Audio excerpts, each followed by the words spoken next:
Today we're going to talk about choices. The wording of implantation from a sick group of girls into my children's heads in and around 2015.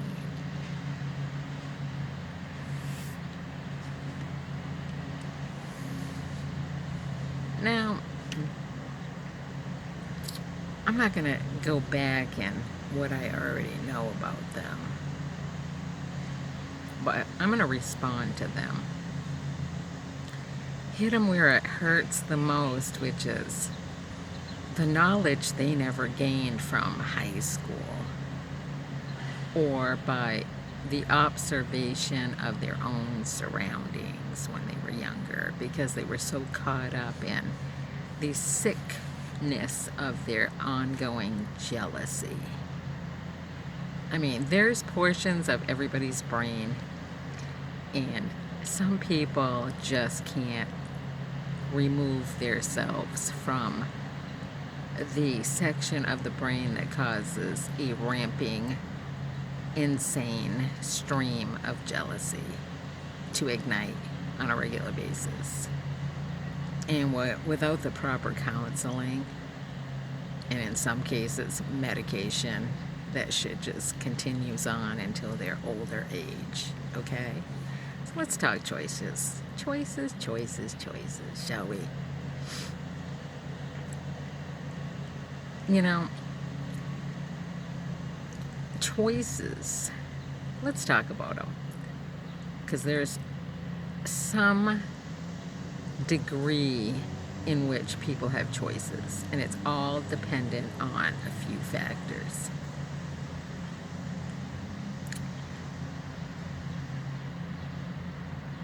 After the Iroquois were extinguished, terminated, killed through the hands and the ties of genocide, bottled up in the cavities of the land,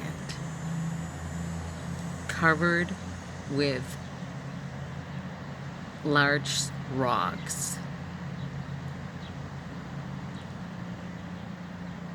soil, and then trees planted on top, okay, to cover the bottleneck, okay, to cover what they had done.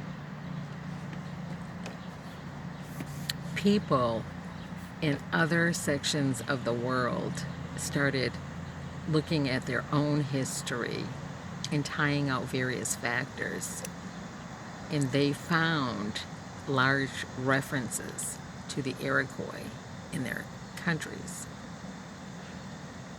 And then they began to question things, and those questions rose up to the anthem, loud voices that rose questioning about where they had originated from, what were they like, you know, how many were there, how did they act, whatever. And so they tied it all back to a similar place, which is the United States and pretty much Canada. Then they asked the question, how many Iroquois are left on that land? And so the United States, who were the undertakers of the deaths, tried to answer those questions in the 1800s by going to the last known blood types known to be the descendants of the Iroquois. And they kept tally of those people under white men's names, okay? Because the philosophy was, if you were the white man gained ownership from carrying forth or holding in solitude a group of people known to be the last descendants of the Iroquois, then they, in their mind, believed they were the rightful owners of the land because they were the caretakers of the people in their minds, where they never provided them with any care at all. And on the opposite end of things, the Iroquois, in numbering, best to their knowledge, were backfilled by black people, pulled in from all various sorts of places onto this land. They were the backfill in numbers.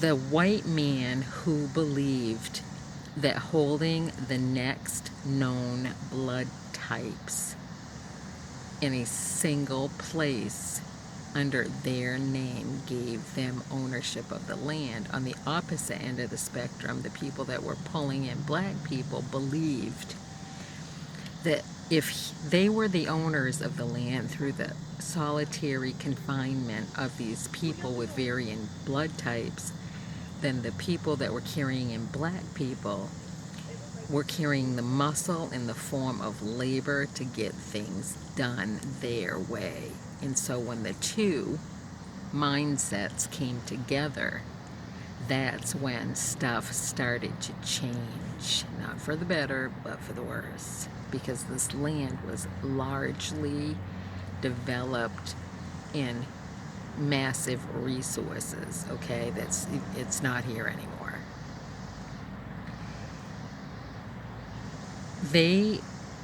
After they came, the two heads joined, almost like the Democrats and the Republicans, okay? They decided to pull the land strings first. So they created the draft, and the first people that got called up to war, and they would say to those people, well, it's your land, isn't it? Well, how come you're not fighting for your land? You're not willing to kill for your land? And so they, it was another form of brainwashing. So the first draft called up anybody under those descending bloodlines of the Iroquois. And they killed them, like,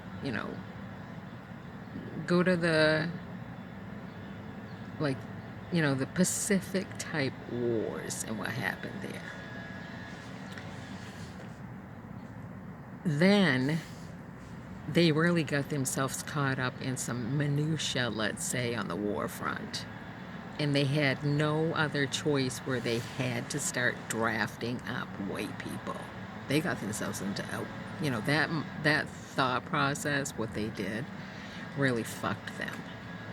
So then white people started getting drafted. And then white people started saying, well, how come we're the only ones getting drafted? How come the black people aren't getting drafted? Well, that's because black people were viewed as objects, not on the books, as citizens back then. So they had no accurate record or any system where they contained or controlled all that information so that they could put them into a lottery draft to select them to go to war. So they wouldn't stop the rampage about, why are we getting called up and sent out to war to get killed, and the black people aren't doing it. The black people actually pushed their way through to the draft, and they made it known to white people that they were the muscle that they needed to put an end to the wars. Like, they really, really stepped up and made that stance. We are the muscle that you've always needed to accomplish your shit. And here we go once again, giving you the muscle. It wasn't until the 1957s. I want to see that. That's the actual day, year, 1957, when black people were even allowed to vote. You were never considered a citizen of the United States unless you had voting rights.